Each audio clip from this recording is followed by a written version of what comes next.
Here we are, and I'm joined by none other than Ali Drummond. Hello. Yes, thank you for having me. I am very excited. My approach is a little bit different. I am a pro-marriage advocate, right? But like sexy marriage, hot, steamy marriage, masculine, Sexy marriage, feminine good marriage, decent marriage. Right, but on my platform, I just noticed that there's a lot of socially uncouth men, and it's not to chide on men or anything like that. I think it takes time to build that experience. So what I did was I asked my platform what their biggest questions were about day game and cold approach. That way you could answer. That way we can hopefully get some of these good wives out there, not modern women wives, but just, hopefully like some hot young chick.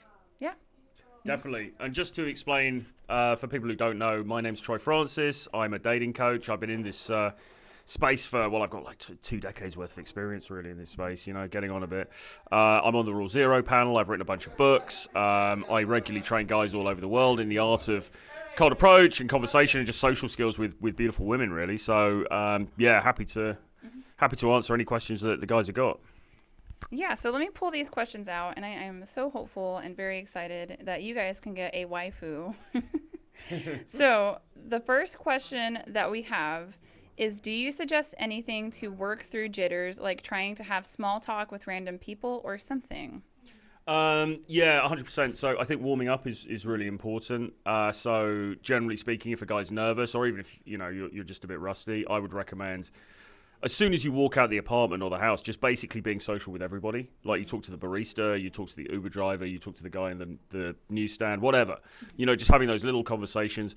You can ask people for directions to get yourself warmed up. You can ask where the Starbucks is, where the Apple store is, things like that. The key thing really is to becoming confident and lubricated socially, right? So you're just cool with having conversations with people, and that way, when you see that super cute girl, super cute woman, it's less of a mountain to climb when you have to go and speak to her.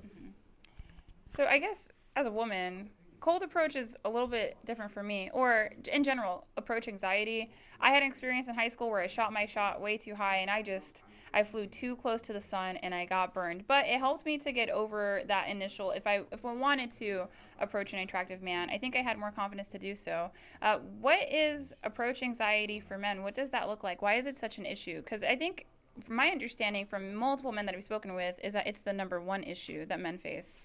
Yeah, unfortunately it is, and it's the key thing that most guys really find difficulty in getting over, if they get over it at all. And I think it's a primordial instinct. I think it's not rational in the modern world, really, but it's basically, if you imagine back in tribal times, if you went and spoke to the wrong woman and you got rejected, you could be cast out of the tribe.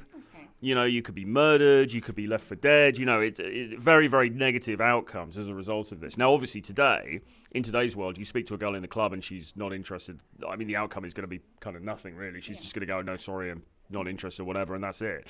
But we've still got those primordial feelings. And the other thing as well is that, remember, when the guy approaches the woman, on some sort of subconscious level, he's thinking about this in terms of, well, I want to pass on my genetic legacy. Okay. And if the woman then rejects him, what she's saying in a way is, I don't think that your genetic, material is good enough for you to procreate. That's what it feels like to the guy. Now, obviously, in the real world, it's not, the stakes aren't as high as that, but that's what we're feeling on that kind of gut level. So I think it takes guys a lot to get over that. And what they need to do is just recognize, ultimately, there's 7 billion people on the planet, there's 8 billion people on the planet, right? There's a lot of people out there. You're going to face a lot of rejection. It doesn't really matter. You're going through and you're finding the people who are interested in you, and they are out there.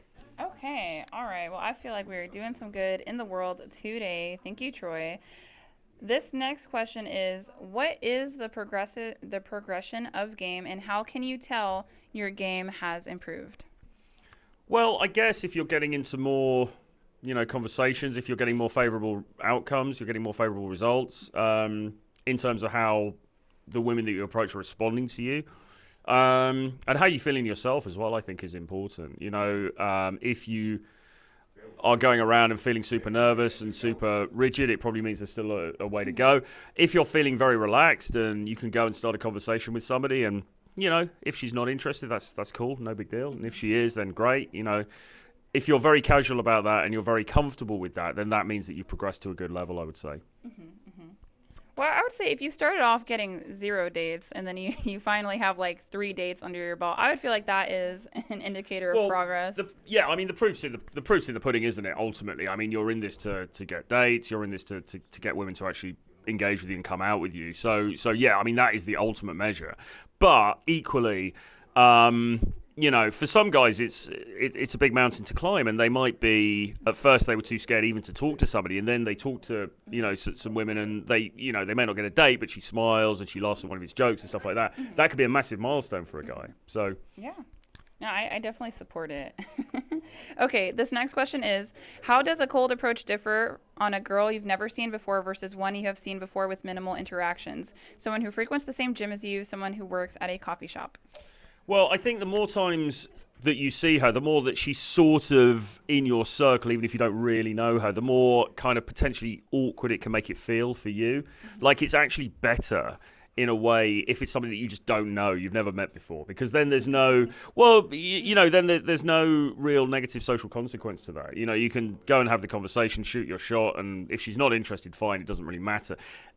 The thing people always ask about gyms, and it's kind of like if you're going to a gym where it's the same people and you're kind of seeing the same people day in, day out, if you go and kind of speak to that woman and you make it clear that you're interested and she doesn't reciprocate, maybe you're going to feel embarrassed the next time. I mean, you shouldn't, but maybe you are. So you've got to bear those things in mind. So I think those women that are in your sort of periphery who maybe you've seen and you just haven't had the courage to go and talk to, by all means, go and have that conversation, go and approach her. But recognize that ultimately you need to get comfortable with doing this with people you've never met before. Because that's how you bring new people into your life. And there's very, very minimal social downside to that. Mm-hmm.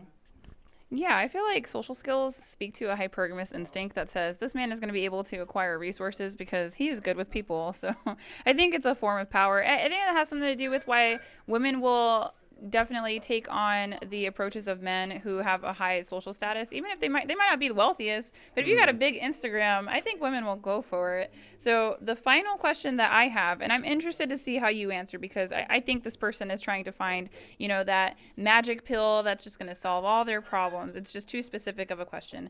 When is the best time and place to approach without being creepy?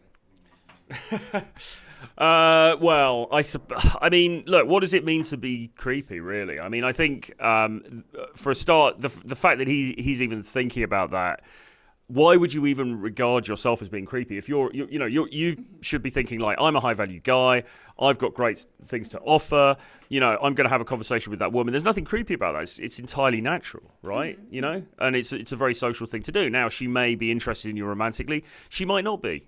Fine. You just figure out where she's at with it, and then act accordingly. If she's not into you on that level, no problem. Just say have a great day, and it's good to meet you, and then walk away again. If you sense that there's some reciprocation there, then you can take the conversation forward. So I think firstly, don't think about it as being creepy at all.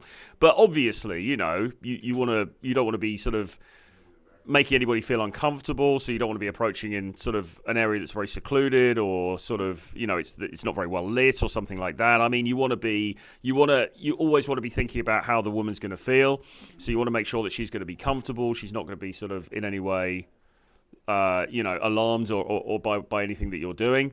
So it's all about social calibration. It's about thinking, okay, so if I was in her position, how would I like to be treated, and then kind of going with that, I think. Okay. Wow. Thank you so much. So I guess my final question, this is my own question. So anytime that I've been approached by a man where I regard it as creepy, and this is not going to be like a fun answer, but you guys are just getting the truth from a woman. Okay. Yeah, I realize that sometimes it can be jarring to hear these things, but the only time that it's been creepy is when I didn't want it. So then what are some indicators of interest from a woman that, yes, you know what, this might be worth rolling the dice and coming on her? Well, okay. Well. Hold on. Okay, this might be worth rolling the dice and taking a chance on her. Well, there's classic sort of indicators of interest that you will see. So maybe, you're walking down the street and she smiles at you, is a obvious kind of classic one. She gives you eye contact. So the eye contact is slightly prolonged. Or there's the other classic, which is that you get eye contact, then she looks away for a second, then she looks back. That's a super strong indicator of interest, particularly then if she also smiles as well. So those are some key things to look out for. But often it can be a bit more subtle, especially in a big city like London where people are rushing around all over the place. That she could look at you, but the look could be very, very brief, and then she'll look away again.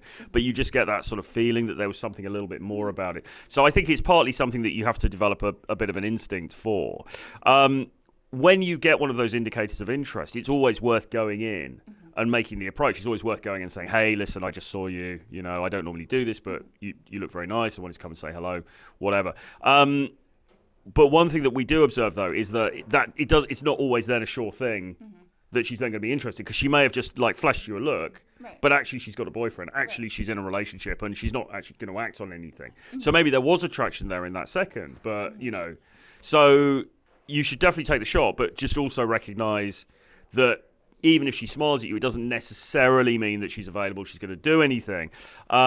Which is why you should also be approaching women that don't necessarily look at you. Because I mean, I've dated girls, I've had girlfriends, whole year, you know, multi-year relationships with women who didn't look at me at all before I went and approached. Oh. And it wasn't because they weren't interested per se; it was that they hadn't even noticed me. Okay. Do you know what I'm saying? So I think if you see somebody that you like, you can go up and just be polite, be calibrated, like, hey, listen, I know this is unusual, but you look very nice. I wanted to come and have a conversation, and just see how she reacts, and you know, take it from there. Okay, sounds good. Thank you so much for answering my male subscribers' questions. I really appreciate it. And I hope that men can appreciate your work. So one of the reasons why I hype up Troy Francis is because he goes out there in the trenches and does day game all day long and records videos and tries to give you guys feedback. And I just don't see any other men out there trying to take that risk. I think, does Tusk do it as well? Yeah, Tusk absolutely does. Okay. Yeah. So you guys are like the power duo. And so there you go. You can watch game in real time. And I highly recommend it, because if you're going to be in a long-term relationship with women, and I know I recommend it. It's not going to work for every guy. But at a minimum, you got to be able to get a girlfriend first. Yeah. So. Well, that's the thing. I mean, whatever your outcome is, whatever your desired outcome is, whether it's to find the one, to find a wife, to have a long-term relationship, or even just to have something more casual, ultimately you've got to put yourself in front of the woman first. You've got to meet new people, right? So, and that process doesn't markedly change, whether you're looking for like something very casual or whether you're looking for something more long term. You've still got to go in there, you've got to introduce yourself, you've got to create a spark, create attraction, get the contact details, and then move the thing forward. So the skill set is exactly the same. So it's definitely something that guys need to learn for sure. Yeah, well, thanks for sitting down with me, and thank you for having me. No problem at all. Great to chat. Okay, I wave. Okay.